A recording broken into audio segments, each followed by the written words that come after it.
হ্যাঁ ফজি, ক্যাম্পের ইনফরমেশন বলবি নাকি বলবি না? কোনো ইনফরমেশন দেবো না, যা করার করে নে। ফজি তাহলে মরার জন্য তৈরি হয়ে যা তুই।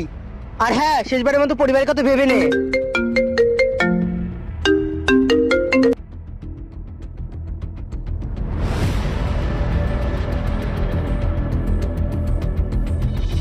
হ্যালো।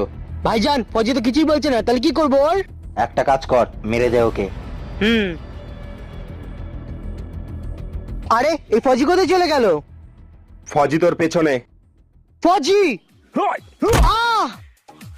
যখনই আমরা এই ফজির এই পোশাকটা পরি না, তখনই আমরা শপথ করে নি আমরা মরে যাব, তাদের সাথে বেমানি করবো না। আর তোরা কি ভাবিস একটা ফজিকে মারা এত সহজ? রক্ত জল করে পাওয়া এই পোশাক, এত সহজে আমরা মরবো না। এবার তুই মরার জন্য তৈরি হয়ে যা।